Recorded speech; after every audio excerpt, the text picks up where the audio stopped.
वीर में असाधारण स्तर की शक्ति है। आप लोग इसे जेएनयू की चादरों पर फैला रहे हैं, ठीक है? ठीक है।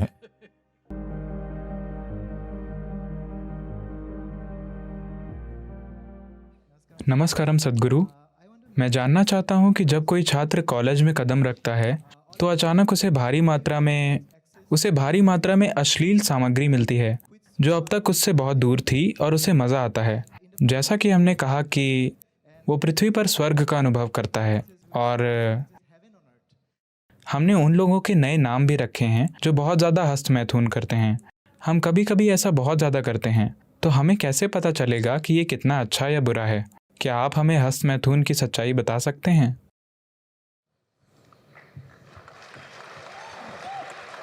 ओह, ये एक लोकप्रिय प्रश्न लगता है।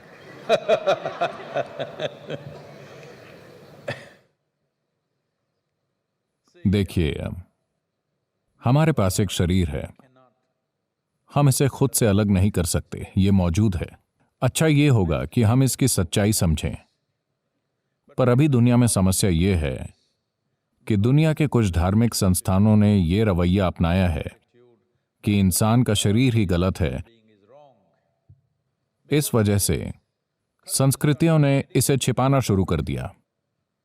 वैसे इस संस्कृति ने इसे कभी नहीं छिपाया, पर अंग्रेजों के आने के बाद हम अंग्रेजों से ज्यादा दकियानूसी हो गए।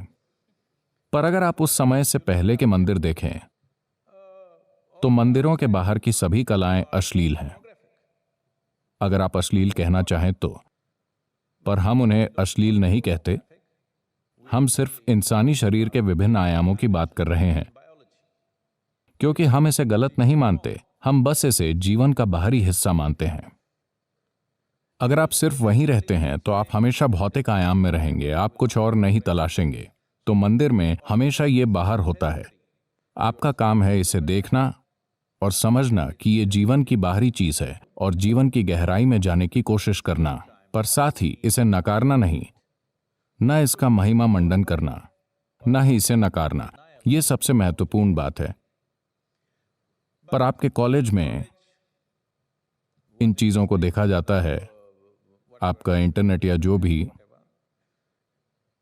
लोग मुझे बताते हैं, किसी ने मुझे बताया, मुझे नहीं पता कि यह प्रतिशत सही है या नहीं। जब मैंने पूछा कि सामग्री क्या है, मैं इंटरनेट और इसकी सामग्री को समझने की कोशिश कर रहा था। इंटरनेट पर वास्तविक सामग्री क्या है? उन्होंने मुझे बताया, आपको पता होना चाहिए। उन्होंने बताया कि इंटरनेट पर 70% सामग्री अश्लीलता है। क्या ऐसा है? आपको पता होगा।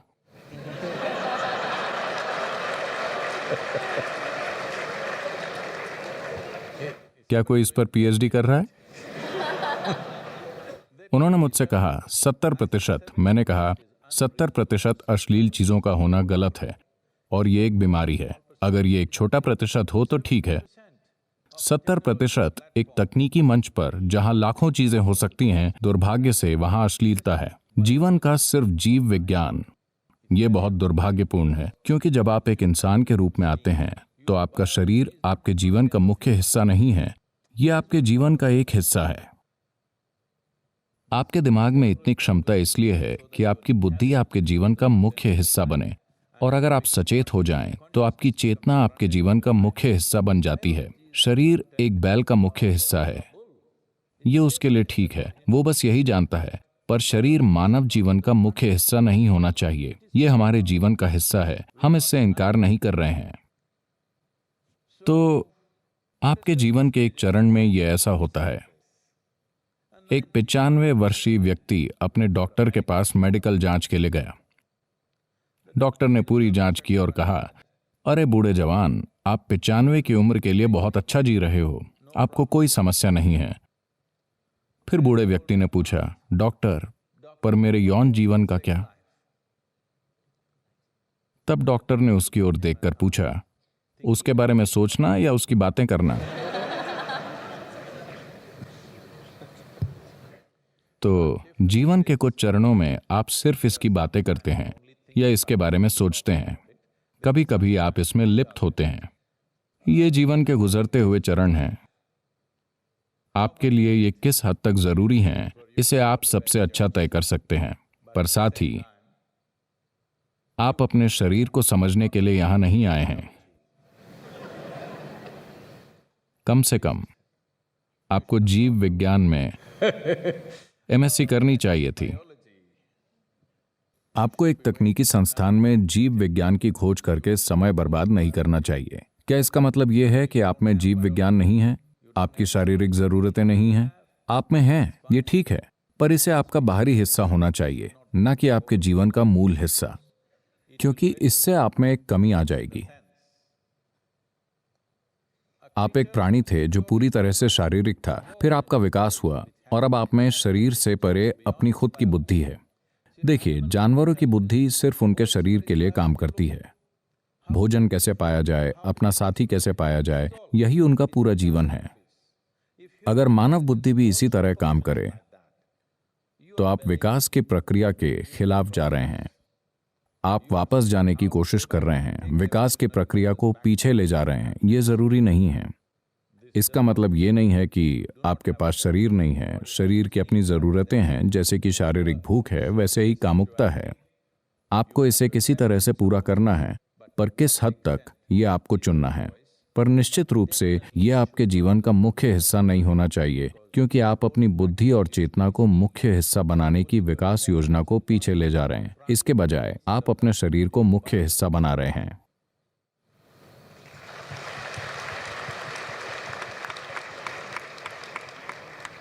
शारीरिक, मानसिक और आध्यात्मिक कल्याण के लिए मनुष्य का वीर कितना महत्वपूर्ण है?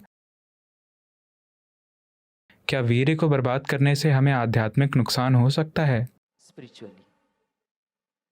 आप जानते हैं कि वीर्य आपके शरीर के अस्तित्व का आधार है, चाहे आप पुरुष हो या महिला, क्योंकि यह आपका 50% हिस्सा है। हाँ,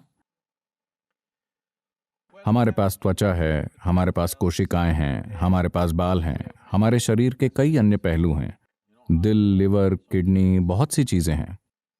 इन सभी कोशिकाओं में अपनी अलग अलग शक्ति है। But semen is of an extraordinary level of potency, it can create a whole new life. पर वीर्य में असाधारण शक्ति है, ये एक नया जीवन बना सकता है। आज आप एक उपकला यानी एपिथेलियल कोशिका लेकर प्रयोगशाला में बहुत कुछ कर सकते हैं और शायद हम आपका क्लोन बना सकते हैं, ठीक है? तो क्षमता यहां भी है, पर उस तरह की क्षमता नहीं है जितनी कि उस कोशिका में है जिसे आप वीर्य कहते हैं। तो यौगिक संस्कृति में इसे वीर्य कहा जाता है। वीर्य का एक अर्थ वज्र भी है, जिसका अर्थ है स्थिरता या हीरा, Stability or diamond, which is the hardest thing. जो सबसे कठोर चीज है। तो मानव शरीर में वीर्य को वज्र के समान माना जाता है। इसका मतलब है कि ये सबसे शक्तिशाली चीजों में से एक है। अगर आप इसका उपयोग करना जानते हो तो इसके उपयोग का एक तरीका है कि आप इससे बच्चे पैदा कर सकते हैं। ये एक बात है। अगर आप ये सवाल इसलिए उठा रहे हैं क्योंकि आप लोग इसे जेएनयू की चादरों पर फैला रहे हैं, Okay. अगर आप ऐसा कर रहे हैं, आप जो कर रहे हैं वो कर रहे हैं, जिसे नैतिक रूप से आंका नहीं जाना चाहिए। मुद्दा ये नहीं है, सवाल ये है कि आपकी मजबूरी किस स्तर पर है। इस शरीर की किसी भी चीज से क्या हम एक अलग स्तर का काम कर सकते हैं? बिल्कुल। सिर्फ वीर्य ही नहीं, इस शरीर की हर चीज को रूपांतरित किया जा सकता है। देखिए, मान लीजिए मैंने आप सभी को सूप बनाने की सामग्री दी। आप सभी को वही सूप बनाने की सामग्री दी। क्या आपको लगता है कि आप सभी एक ही सूप बनाएंगे? नहीं, आप 500 किस्मों के सूप बनाएंगे। हालांकि सामग्री एक ही है। अभी हमारे साथ यही हुआ है। हम सभी मौलिक रूप से एक ही सामग्री हैं, पर देखिए हम में से हर एक कितना अलग है। अलग अलग सूप। अगर मैं आपको सूप बनाने की सामग्री दूं, तो आप एक शानदार सूप या एक घटिया सूप बना सकते हैं। यह इससे तय होगा कि आप में कितना कौशल है ना? तो ये हर बात पर लागू होता है, न सिर्फ वीर्य पर। आपके शरीर और आपके मन के हर आयाम को आप किसी जबरदस्त चीज में बदल सकते हैं, या इसे औसत दर्जे का या एक गंभीर समस्या बना सकते हैं। आपके जीवन का हर पहलू, यही जीवन के इस पहलू के लिए भी सच है। ये वही ऊर्जा है। देखिए देखिए लोग इसका शाब्दिक अनुवाद कर रहे हैं, पर अगर आप उपकलता यानी एपिथेलियल कोशिकाएं बनाना चाहते हैं तो शरीर इस पर जितनी ऊर्जा खर्च करता है उसके मुकाबले अगर आप एक वीर्य की कोशिका बनाना चाहते हैं तो शरीर जितनी ऊर्जा खर्च करता है वो बहुत अलग है। इसे वैज्ञानिक रूप से स्थापित किया जा सकता है। इसलिए जब आप इतनी ऊर्जा का निवेश कर रहे हैं तो जाहिर है कि अगर आपको खोजना आता हो तो इसमें क्षमता है। लेकिन क्या आप में खोजने की क्षमता है? क्या आप खोज करने में सक्षम हैं? क्या आपके पास ऐसा करने के लिए जरूरी साधना और मार्गदर्शन है? ये एक बड़ा सवालिया निशान है।